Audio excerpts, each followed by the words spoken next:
Mark Rogers TV on college football, and I got to say, I can't wait to dive in on this one. We are looking at the Pac-12, and we are going to rank the coaches 1 through 12. This should be very interesting. Since I listed out the coaches, I looked at some credentials and qualifications, and this is a deep and distinguished list. So this is not going to be easy. So take no offense out there if you're the 8th or ninth ranked coach in the Pac-12, because this is a nice list. So we got Don King from Last Word on Sports, Kaelen Jones of House of Sparky, and also Mike W.R. from Gojo Bruin to help us sort this out. So, Don, we're going to go to you first, and I am very intrigued to hear you run these guys down, 1 through 12 or 12 through 1, however you'd like to do it. Yeah, let's go countdown style. I'll do 12 through 1. And to the point you mentioned, this is a deep bunch. I got to say, from top to bottom, the Pac-12 from a coaching talent standpoint is about as deep as any conference in the land. And there have been some good imports over the last couple of years. A guy from the NFL. It's a really solid group of coaches all the way down. And I did struggle, after I got past the top 6 or so, just ranking the rest of them. So here we go. Number 12, I got Sonny Dykes at Cal. No, he did some good things in his previous stint, but he's not done a lot since joining the Pac-12. Similarly, number 11, I got the Pirate, Mike Leach, up at Wazoo. I expected a lot more. I think he's a victim of rather high expectations. He has just not delivered thus far out there on the Palouse. At number 10, I've got Mike McIntyre at Colorado. I do recall very well the good work he did at San Jose State, maybe giving him a bit much credit for that. I do think he's got Colorado headed in the right direction. He needs to prove some things out this season, though. Here's where it gets really tough, though. There's some good names coming up here shortly. At number 9, I got Kyle Whittingham at Utah, and that may be a little bit harsh because they had a good season last year. We'll see if they can keep it rolling this year. He has had some good accomplishments, but he's also struggled a bit in the transition into the Pac-12 from the Mountain West. Number 8, Steve Sarkisian. Again, that's kind of harsh. I think he has a chance to move up the list quite a bit this year if USC is as loaded as they appear to be. But I was always underwhelmed by his teams at Washington, so I don't have him ranked that well. We'll see if that changes in the next year or two as USC rolls off probation. Number 7, Gary Anderson, new into the conference, had a solid year at Wisconsin, aside from getting absolutely blasted in the championship game for the conference title. Did great work at Utah State, which I recall very fondly, so I give him big points for that. And I think he's going to be a solid coach joining the ranks of the Pac-12. Here's where it gets sticky too. Now that the top 6, and my next 3, I could just about put in a hat and jumble them up. But I've got Jim Mora at number 6. My key knock on Mora is that there are a couple of guys that he really struggles coaching against, who are coming further higher up on my list. He's 0-4 against David Shaw, for instance. And I think Mora is really good. I think he's done a nice job recruiting. But I don't know that he's quite in that top quarter of coaches in the conference just yet. We'll see. We'll see if UCLA can get over the hump. But yeah, I like him. Again, I don't quite have him among the elite, but he does make it into the top half. Number 5, I've got Rich Rod at Arizona, primarily for some good work at Zona the last year or two. Good work at West Virginia. I know the Michigan tenure was a mess, but I still think he's a solid coach, so I've got him at number 5. Number 4, I've got the reigning Pac-12 Conference Coach of the Year, Todd Graham at Arizona State. Solid coach. And it looks like he's going to stick there for a while, and he's definitely got that program moving in the right direction, so I think he deserves a lot of credit. Number 3, I've got my guy, David Shaw at Stanford. He's a 2-time Conference Coach of the Year, 2-time Conference Championship coach. Rock solid, coveted by lots of folks in other colleges and also in the NFL. Not quite in the top 2, I don't think, but I think he's a good, solid number 3 in the conference. Number 2, Chris Petersen at UW, loved the work he did at Boise State. Last year, I think, was a bit of a disappointment, but the job he did in Boise was virtually unparalleled. His winning pedigree there was tremendous. And by the way, he left that program in solid shape. They did well again even without him. And number one, I think the best coach in the conference right now is Mark Helfrich at Oregon, who does have a national championship game appearance now, a couple of conference championships under his belt. He's only lost a total of 4 games during his tenure up at Oregon. Real good coach, great temperament, does a great job, kind of keeping the train rolling versus the Chip Kelly era. And I think there's yet some upside, I think, in his ability as a head coach. I think he's the best in the conference right now. All right, Don, you allude to some interesting points. So before I kick it to Kaelen, you can look at this and slice and dice it a few different ways. You can look at just what that coach has accomplished at his current school, which would be difficult with Gary Anderson, obviously, with his first year coming to Oregon State. Or you can look to see what they've done previously at other schools. Or you could possibly just weight that a certain way against what they've done currently. With Chris Petersen, obviously, the Boise State record is ridiculously good, and he is just in his second or third season there at Washington. So a few things to look at right there. In the case of Mark Helfrich, obviously he had a nice push from what Chip Kelly and before him Mike Bellotti established there at Oregon. For Jim Mora, for example, the UCLA situation a bit more in shambles at the point that he took it over. So there's the list, 1 through 12 from Don King. Kaelen, we would love to hear you pipe in now. Oh, yeah, definitely, Mark. At number 12, I have Mike McIntyre out of Colorado. He's only been able to get 6 wins out of the first 2 years that he's been there. I do agree with Don that I think that he's got the school going in the right direction, especially looking at his past resume. I think he'll be able to improve upon that. But to this point, I feel like they've underachieved. I think they'll be able to take a next step in that 3rd season where a lot of coaches are able to take that next step as a head coach and, get their guys in the roster, in the system, and get some more wins according to how they coach the team. At number 11, I have Sonny Dykes out of Cal. Last season, only five wins last year, but he's still adjusting. I think that he definitely has a talented roster. You talk about guys like Jared Goff, Kenny Lawler, Chris Harper. He definitely has a talented roster, and I think that Cal should be able to take that next step. I don't know whether or not they'll definitely will, especially with the conference being so deep, but I do think that there's potential for that team to be very good this season. At number 10, I have Mike Leach out of Washington State, a guy, again, that has a very strong pedigree with Texas Tech. Hasn't really performed too well so far with Washington State.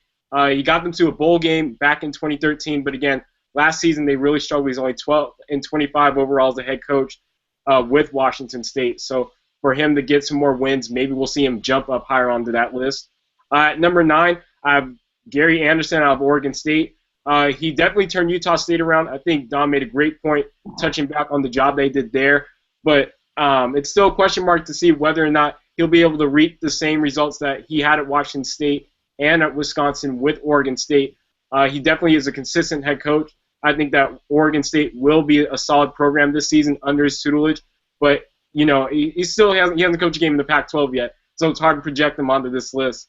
At number 8, I have Rich Rodriguez out of Arizona. 8-win seasons and then a 10-win year last season. He has a solid roster, and I think that his team is definitely an opportunistic squad. He's done a great job with the new Solomon in terms of development. Scooby Wright, he's produced some great guys as well. Willie Parks, who's a standout this season. But I definitely think that Arizona is going to continue to be one of those nagging teams that, again, clipped the heels of USC, was able to defeat ASU last season on the verge of making the college football playoffs. So I definitely feel that Rich Rodriguez has that program going in the right direction. It's just a matter of them, again, reaching a bowl game like last season and playing against Boise State and then getting blown out in the Fiesta Bowl wasn't the way that they wanted to finish off last year. So you definitely want to see them rebound heading into 2015. At number 7, I have Kyle Whittingham out of Utah, coming off a 9-win year after back-to-back 5-win seasons. I think that he's done a great job with the talent that he has there. Travis Wilson is a solid college quarterback, and Devontae Booker is looking like one of the elite running backs in that conference. So I definitely think that Utah, over the past couple seasons, despite their limited success last season, the fact that they were able to compete with the elite, upper tier teams of the conference and, really give them a fight, ended up translating into a 9-win season. I think that can improve this year. At number 6, it's a toss-up to me, and I think that this is where you really get into the cream of the crop of the conference. But at number 6, I have Chris Petersen out of Washington. I think that he can end up being higher up on this list. He's only coached one season at Washington, went 8-6 in his first year, ended up having Washington finish in the top 25. I think that he's done a tremendous amount of job utilizing talent where it should be used. You look at the way they utilized Shaq Thompson last season. Guys like Jordan Mickey have really improved.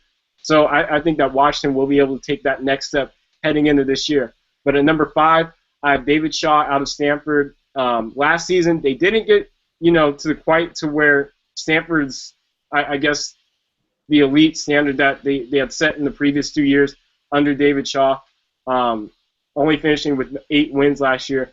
But again, you're looking at a guy that it wasn't his strongest team that he had coached, but he kept Stanford relevant, and I think that proved to be, that's definitely been proven with the fact that they were able to land the 18th best recruiting class of 2015.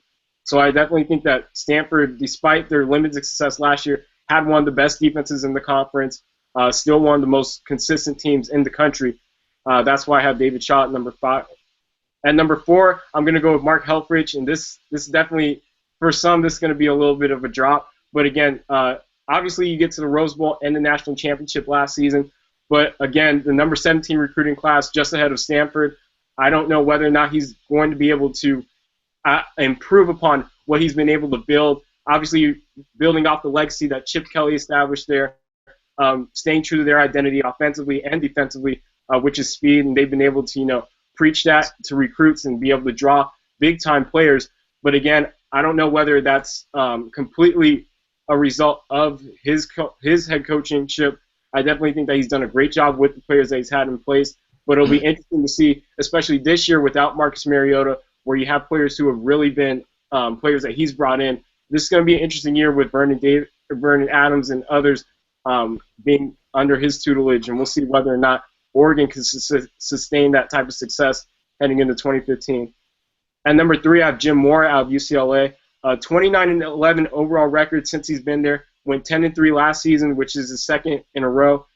He's really revived UCLA as being a dominant force in the Pac-12. Because before, in the early 2000s, when I was younger, it was all about USC and how dominant they were in the conference, and then even Oregon jumping before UCLA. So for them to be back in that national conversation, they started off the preseason last year as the number 7 team in the country, finished in the top 10. They ended up landing, I believe, the number 13 recruiting class this season. Jim Mora has done an outstanding job with UCLA, and I think that they'll continue to see success regardless of whether it's the loss of Brett Hundley offensively. You still have great talent on that defensive side of the ball in Miles Jack, even Josh Rosen. I'm excited to see what he can bring. At number 2, it's a little high, and I'm going with Steve Sarkisian. I know that he only went 9-4 last season. The team certainly underperformed, but I feel like the fact that he was able to land the number 1 recruiting class, maybe that speaks more to the pressures of USC, but at the same time, it takes some skill to be able to bring in the caliber of players that he has. And then last season, the growth that we saw with Cody Kessler, I think that's one of the biggest reasons why I have him here. I feel like Kessler's development as a quarterback has definitely improved. I think he's one of the top quarterbacks in the conference. I think that he'll be able to continue to build upon the success that he had last season. I think they're going to be a favorite out of the conference to enter the college football playoff. And then at number 1, you guys are going to call me a homer, but I'm going with Todd Graham. I think the job that he's done with Arizona State led them to a Pac-12 South title back in 2013, back-to-back 10-win seasons. They were able to crack the top 10 of the college football playoff rankings at one point during the season. And just the job that he's done overall coaching. He doesn't get the elite recruiting classes that we see USC and UCLA get, or even Oregon or Stanford for that matter. But again, he's landed another top 20 recruiting class this year. He's done a great job with JUCO talent. He's a no-nonsense head coach. And, it translates onto the field. The fact that he has a backup quarterback going 2-1 in the absence of one of the better quarterbacks in the country last season, Taylor Kelly, I think that speaks volumes to the type of team and the leadership that he directs his team with. That's why I have Todd Graham as number 1 head coach. You're right. Great you're right. There. Yeah, you're right, Kaelen. I think you're a homer. You're absolutely if you weren't right. going to say it, Kaelen, I was going to point out the shirt color. So there it is. There it is. Well, it's an inexact science once you get past the wins and losses and the championships, because then you have to consider, where's this guy coaching? Is he at USC or is he at Colorado? Then you have to factor in, what did his predecessor do to set him up or not set him up? Has he had to do something to in terms of a reclamation project at the program? So there's a lot of variables and a lot of factors involved in this. And if he doesn't have the players, is it his fault that he doesn't have the players because he's not really a good recruiter? All right, Mike, without further ado, we pitch it to you. I have a lot of the similar choices. Number 12, Mike McIntyre. I believe he's going in the right direction with Colorado, but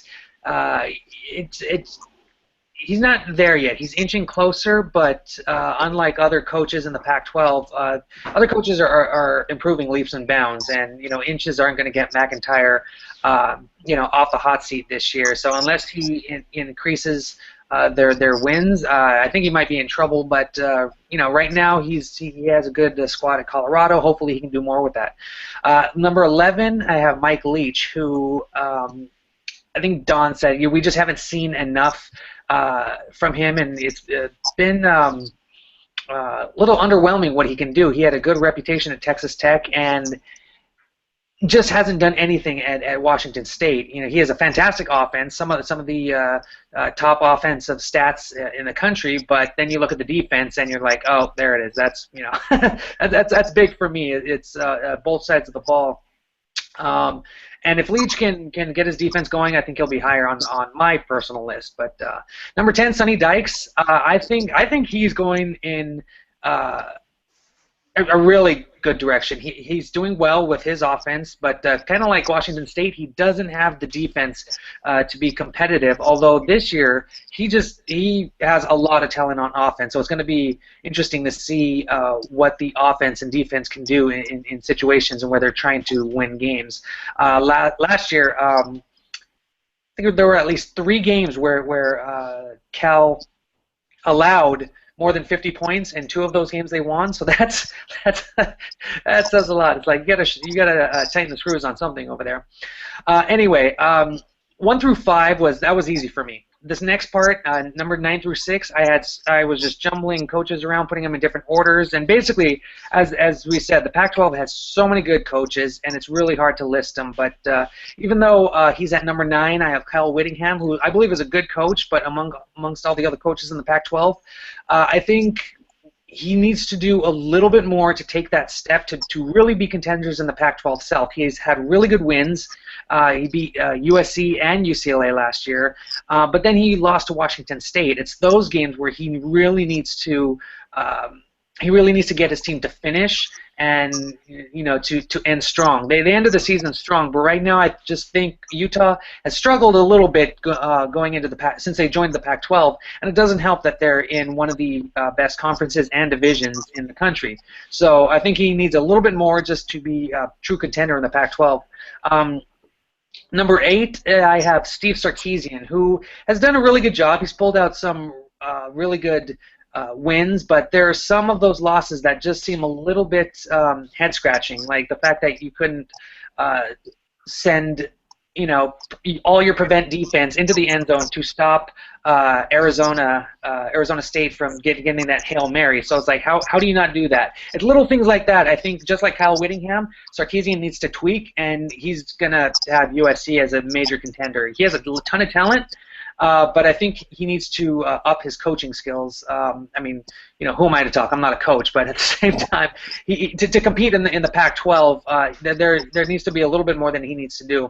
Number 7, I have Chris Petersen, and I was actually looking forward to see how he was doing at Washington. I quite like Washington up in the north, but it didn't seem like he did enough. I think he had 5 or 6 players drafted in the NFL draft. You have that many guys going to the NFL draft. You got to do something. They came in 3rd, I believe, in the North, and obviously you have Oregon and Stanford that are just tops up there.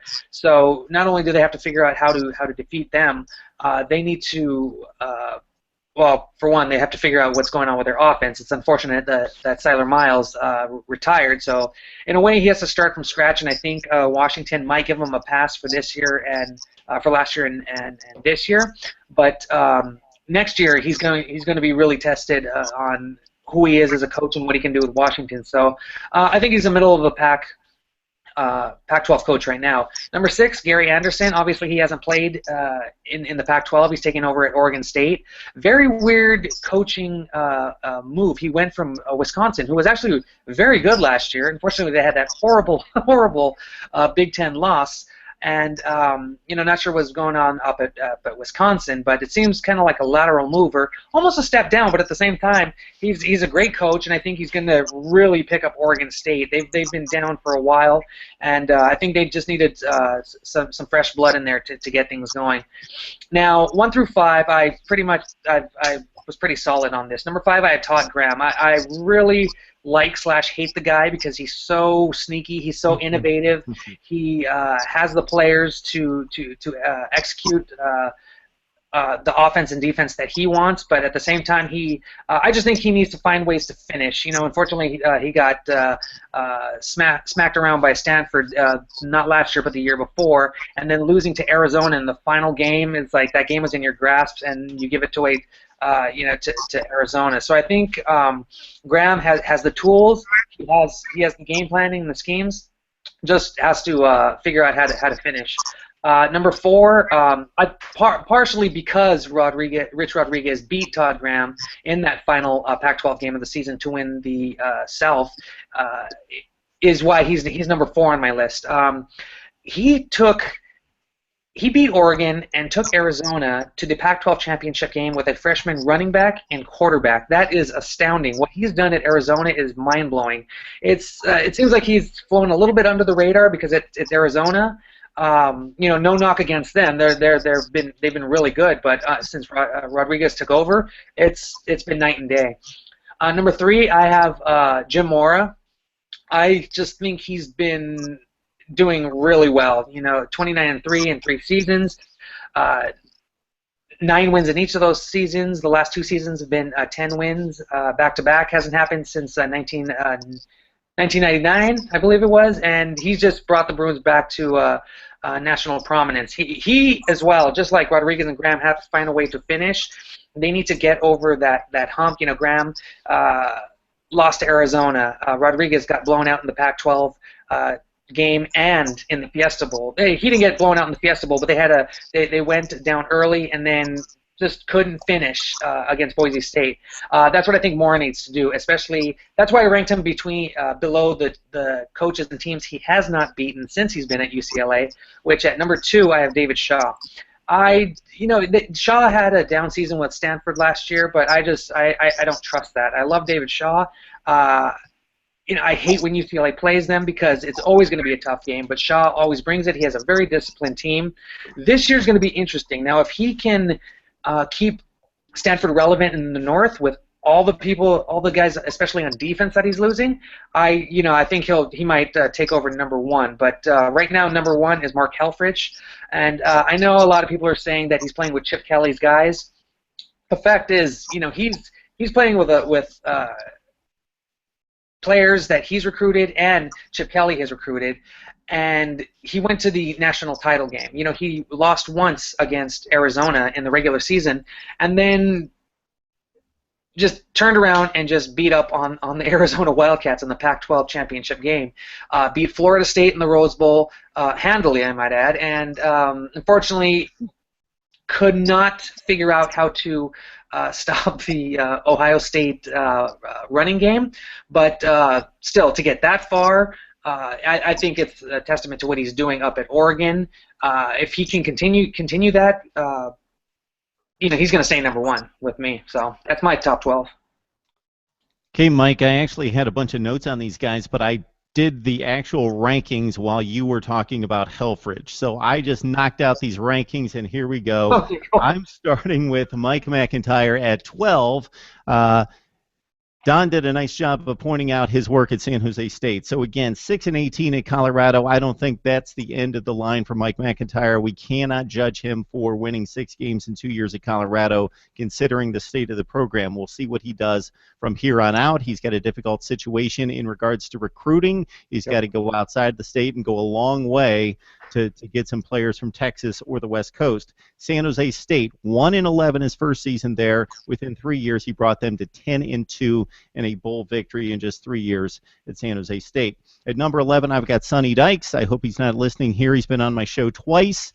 I hope he comes back for a third time, even though he's ranked 11th in the Pac-12. It's a difficult list, and we know that he was an offensive guru for the passing game at Texas Tech under Mike Leach. He went to Louisiana Tech. They had a losing program at the time. Within his third year, he won 9 games at Louisiana Tech. Let's see what he does in year 3 at Cal after going 1-11, bringing it up to 5-7, and coming within a couple scores of getting to a bowl game that would have been huge at Cal. So even at number 11, Sonny Dykes doing a nice job at Cal to date.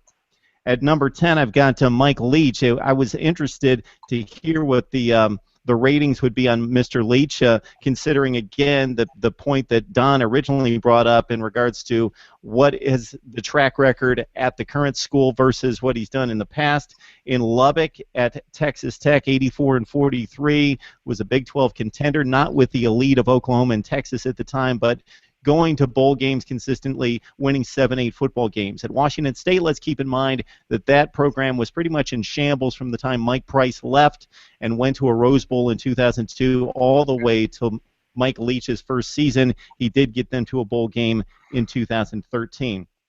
All right, at number 9, I'm going with Steve Sarkisian. So out of the rankings here, Kaelen definitely loves Sark at number 2. And the rest of us are waiting to see what's going to happen here because he took over a Washington program that was down at the time, brought them to a certain level, but couldn't get them past winning 7 games or so per season, just 35-29 at Washington. He's going to have all the resources, all the talent, everything at his fingertips at USC. Let's see what he does. So it's kind of a wait and see with Sark at USC, but I'm going to keep him down at number 9 because this coaching league is extremely strong. Gary Anderson, difficult to rate in the Pac-12, of course, because he has yet to work in the Pac-12. Somebody brought up why he would leave Wisconsin to go to Oregon State. It's definitely a downgrade, but he has talked about the academic standards at Wisconsin combined with the expectations of winning championships and getting to Big Ten championship games being very difficult, and there may have been a few other things in place. He went 19-7 at Wisconsin. Don alluded to his work at Utah State where they only won 3 or 4 football games with him coming in to the situation there. He went 11-2 his final season before he took over at Oregon State. At number 7, I've got Kyle Whittingham. It seems like we all have him in that place where the upper echelon coaches need to be evaluated and have him down there. I think it's interesting to point out that Utah appeared to not be ready for Pac-12 play when they first entered the league, and he quickly has them seemingly up to speed after winning 9 games last season in a very, very brutal Pac-12 South. He took over for Urban Meyer back in 2005. He's gone 85-43 at Utah. He's had to adjust to the Pac-12. He's done it very well. Kyle Whittingham, I've got at number 7. At number 6, I'm going to Oregon and Mark Helfrich. Him going to a national championship game, winning a Rose Bowl, that doesn't say a whole lot for me, considering, again, what's been established. If he can continue that, then I'm going to rate him a little bit higher. But I just think that what he's been given is off the charts. It's elite. It's Ohio State. It's Alabama. It's Oregon. He's got a top 5 program right now. Let's see if he keeps it in the top 5, and he'll definitely earn some marks from me if he's able to do that. Of course, inheriting Chip Kelly's talent.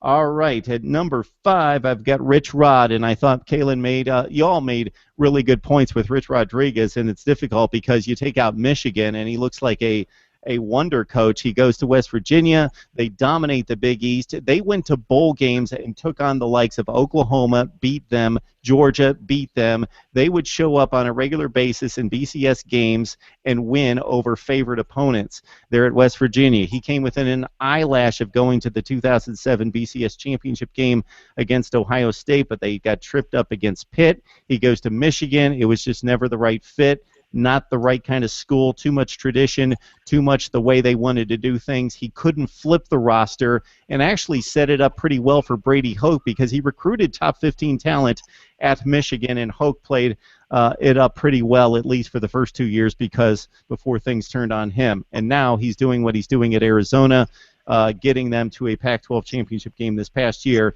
And as Kaelen pointed out, with a freshman quarterback and running back, it's going to be interesting to see what he turns out this next season.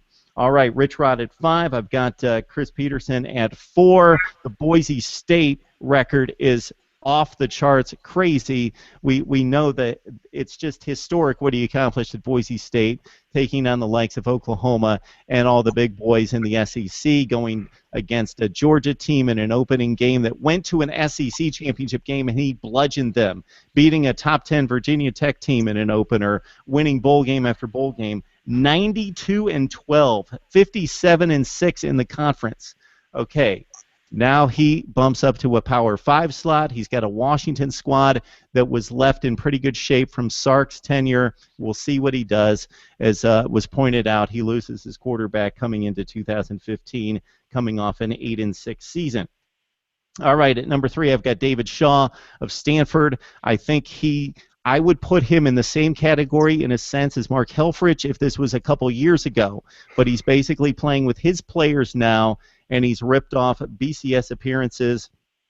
And now, even despite an 8-5 season coming off of last season, he bludgeoned Maryland in the bowl game. I think it's just an aberration. They had a lot of close losses. They had a brutal schedule. I think this program is about as stable as any in the country. And considering some of the mostly minuses he has in terms of recruiting, he does have some pluses depending on the kid, but mostly minuses that he has to deal with in bringing elite talent to Stanford. He continues to coach them up and play big-time football, and I expect a lot out of Stanford coming up. So Shaw at 3. Then at number 2, I've got your guy, Kaelen, Todd Graham. So the panel's gonna favor me here, and I didn't even think about this, but I got 3, 2, and 1 with your 3 guys. So at number 2, I've got Todd Graham. Again, he is setting the standard high at Arizona State. He's talking national championship. He says, we think it. That's our goal. That's what we're going to do, and we're taking it in steps. He got this program to a conference championship game 2 years ago. I believe that the third best team from the division made the conference championship this past season. It should have been UCLA, or it should have been Arizona State. Unfortunately, we didn't see that game because he blew the Arizona game. I'm not going to, unlike Mike, knock a coach based on one particular game, but I think Todd Graham's doing a great job at Arizona State, and I expect more out of the Sun Devils coming up after back-to-back 10-win seasons. And at number 1, I just think Jim Mora is doing an exceptional job at UCLA. UCLA has been a mystery to me the last 10 to 15 years, and how do you not win at UCLA? I know that there are some issues with facilities that they've had in the past, but you've got all the talent in your backyard, and they should want to stay in Southern California. You've got the name, and you should you play in one of the iconic stadiums. You should win at UCLA, but it wasn't being done for 10 to 12 years since going back to the Kate McNown days. Jim Mora comes in with an NFL mindset. Mike could definitely speak to this better than I could, but there was rampant lack of discipline on this team. They were always a soft football team. When you thought UCLA and when you thought offensive line play or defensive line play or hitting or tackling, the powder blue fit them perfectly because that's what you thought of when you looked at UCLA. They don't play tough football. Well, that UCLA team is gone. That program is gone. This team plays hard-nosed football, and I think Jim Moore is a big reason why. I think he's completely changed the culture in Westwood. 9-5, immediate turnaround. He gets them to a Pac-12 championship game and then a couple 10-win seasons. Now it's going to be interesting to see if he goes from fringe top 10 Pac-12 contender to Oregon status and contending for national championships and winning Pac-12 titles will be interesting to see. So that's the gold standard in the Pac-12 at this point as possibly the best conference in college football. All right, gentlemen, good discussion. Anything else of note that we should be talking about here? Well, I just wanted to point out, Mike is the one that said Anu Solomon and their freshman running back for Arizona. I didn't want to take credit from you, Mike. That is right. Thanks, Oh, no thanks for problem. the Rich lead. Rodriguez did it. So in looking at your own particular coaches, I'll start with Don. David Shaw, you have him ranked at number 3. Yep. You're obviously pretty satisfied with what he's accomplished. You obviously are expecting Stanford to continue to be an elite program, a top 10 type of program. Yes, with the caveat. I mean, this year's schedule is tough. Not nearly as brutal as last year. At least most of the really hard games are at home, with the exception of UCLA. And I'm sorry, with the exception of the USC game on the road early in the season. So most of the really toughies are at home, including Notre Dame and Central Florida and Oregon. You know, those 3 in particular kind of stand out, you know, as all being home games this year. Stanford does miss ASU and Utah this year, which I think is also a big plus, given the difficulties with each of those teams last season in particular and in general over the years. Feel good about Shaw. Feel good about the recruiting. 2015 class is solid. 2016 class is shaping up to be very good with KJ Costello, you know, doing things out there at the Elite 11 camp and coming in 2016 at quarterback. So Shaw's done a great job recruiting given the academic constraints. The Stanford faithful will tell you none of us has been thrilled with some of the play calling, particularly in goal line situations and crunch time in the fourth quarter. Hopefully he'll get that system ironed out between he and the offensive coordinator and, you know, get some better calls at crunch time. But all of the preparation, controllables, coaching, discipline, recruiting, all of that stuff seems rock solid.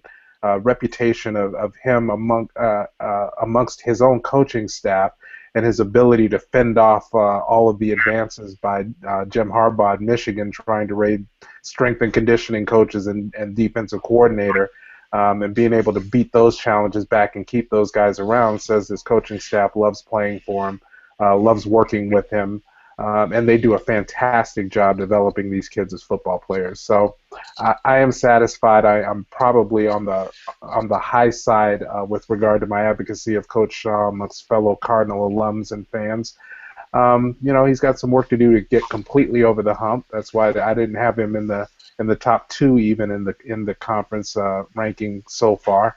But I certainly think he's established himself as one of the top 5 or 6 coaches in the conference. Don, I'm wondering what the Stanford faithful expect during goal line situations. Don't you just have like offensive line splits about that wide and just give it to the fullback? That's what you do with Stanford on the goal line, right? That's it. Yeah. That's all you do. The problem is there's a little bit of a shift. You know, back in the Andrew Luck days, you know, Stanford was converting 100% of red zone opportunities. You know, what was the difference between then and now? Well, Andrew Luck. So I think the expectation may be a little bit unreasonable, but folks are like, well, we've seen it before. We did really well. It's like, yeah, well, you know, Luck was calling those plays in the huddle. I don't care who the head coach was. But, you know, that said, there are definitely some things that need to be ironed out, worked through. There's some room for improvement. You know, but to say that Shaw hasn't done a good job, I think, is overly harsh. And the one last counterpoint, Mark, I would venture to you on both Shaw and Helfrich with regard to continuing a program that was in pretty good shape. I would say call Will Muschamp and run that argument by him. Didn't work out so well there. So I don't think it's as easy to just kind of keep it rolling as some folks would say. I think guys like Helfrich and Shaw have done a phenomenal job of taking what they got and you know, putting their own footprint on it over time, but maintaining a fairly high standard and continuing the the success. Yeah, it's certainly. I understand your point, and a turnaround is exceptional. And the job that Harbaugh did with Stanford will probably never be matched in Stanford football history. That was flat out remarkable and should be lauded. But I think Shaw is solid, and as you know, I think Helfrich is. I think Helfrich is as good as the conference has to offer right now. Okay. Kaelen, it wasn't like when Todd Graham was hired in Tempe that they were hiring a Chris Petersen type resume. This was a guy that had a decent run with Tulsa. They won 10 games last season, but they really didn't set the world on fire. He had the 1 year at Pitt, he won 6 games. So why was this guy the right hire, and what did you see with him at the time? Well, when Arizona State decided to make this hire, not necessarily, I wouldn't call it a gamble, but they wanted a guy who, again, represents ASU and just has a no-nonsense mantra. What Todd Graham has done for the program in terms of being disciplined, I believe it shows up on the field. They're one of the lowest ranked or one of the lowest penalized teams in the Pac-12, if not the whole country. So I think that speaks volumes. Just off the field wise, I think Todd Graham has really, been able to keep the team, stable. This offseason, there's been more run-ins, at least with, players doing things that they probably shouldn't. But again, the way that Graham deals with players like that and just deals with it in the locker room is he cuts it off. Anything that's dead weight, he gets rid of it instantly. We had George Lee, I believe, was a freshman, was expected to be a contender to be a starting defensive tackle this year, but he ended up getting in trouble with a BB gun during the offseason. And Coach Graham kicked him off the team indefinitely. I'm not sure whether or not he's even going to be a part of the team heading into this season or next season. So that's just one example. I know of Todd Graham just being, a very disciplined, down-to-earth coach. I know that, again, like you pointed out, his time in Tulsa, alongside Mike Norvell as offensive coordinator, it wasn't necessarily like a splashy resume or even a splashy hire per se. But again, I feel it's the right fit, just the way in the direction that he's taken ASU in just a short amount of time. Again, before even 3 years ago, I'm young, so I'll admit I didn't know Arizona State had a football team 3 years ago. I mean, let's be real.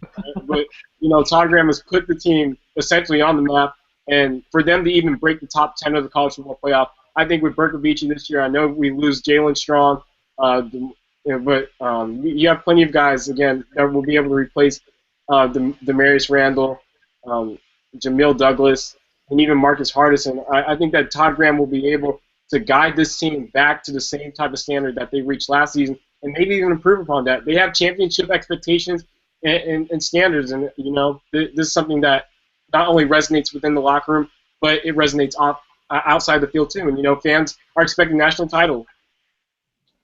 So, Kaelen, you're telling me we're not going to have a conversation about Danny White or Jake Plummer anytime soon? I can talk about Jake Plummer's NFL days, but I don't know about Danny White. All right. Mike, Jim Mora comes to town and turns things around. I did my best pitch to rate him number 1 here. You've got him at 3, Kaelen at 3, and Don all the way down at number 6. So what can you tell us about Jim Mora that we don't necessarily already know? First off, he needs to beat Stanford. He needs to beat Oregon.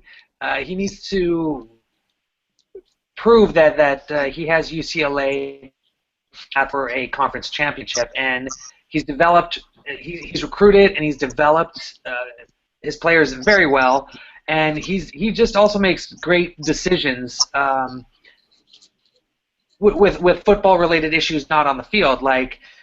One of the issues last year was with defensive coordinator Jeff Ulbrich, who he was a linebackers coach promoted to defensive coordinator, his first DC job, and with all the talent that UCLA had, the Bruins were just okay. I think they were second or third in total defense, and I just think they could have been better. There were definitely games where you look, where you would watch the defense say they need to be a step up to be elite. Ulbrich left for the Atlanta Falcons. Mora went on a huge search, found Tom Bradley out of former Pennsylvania State defensive coordinator. Guy is he knows how to coach. He knows the college game. It's funny. The last two defensive coordinators for UCLA have gone back to the NFL, and so having a actual college guy with a ton of experience, as Tom Bradley does, I think is going to be that key for UCLA's defense to be elite. Now, as far as the offense, they've been really good. I think Mora did a fantastic job getting Noel Mazzoni out of Arizona State, and he's had a good spread offense. But they were just sometimes it looks like he repeats a few plays or is just not digging deep into the playbook. And then other games, like in the Alamo Bowl in the first half against Kansas State, UCLA was up 31-6 because Noel Mazzoni threw in so many wrinkles into the offense and had the Bruins running on all cylinders. So they have a chance to be elite. I just think it's a matter of it all coming together. This is going to be Mora's fourth year, and I think this is where we start to see it. On offense, the Bruins return 10 starters. The only one is Brett Hundley, who went to the NFL, drafted by the Green Bay Packers, and now they have this stud freshman who will most likely get the #1 spot. Yeah. I see a lot of critics ranking UCLA or not giving them a chance because of the fact that they might have a freshman quarterback, or a lot of these ranking the quarterbacks of the Pac-12, and UCLA is down on the list, basically the bottom 6. Looking at Rosen in spring practice, this kid is just phenomenal. I mean, I love Jerry Neuheisel, the backup, Brett Hundley's backup last year, but he's the most experienced Bruin. But you could see that there's a bit of a talent difference there, a lot of difference in skills. Like Neuheisel looks like he has to put some effort into a 40-yard, 30, 40-yard pass. Rosen, he just pitches it like nothing. Like nothing. I'm just tossing it 40, 50-yard ball. So I think he's going to surprise a lot of people. Because of that, I think he's going to have the offense clicking. And this all goes back to Mora, just putting the pieces together. And it's he's done a really bang-up job from year one, and now it's just really coming together and becoming the team that he wanted to.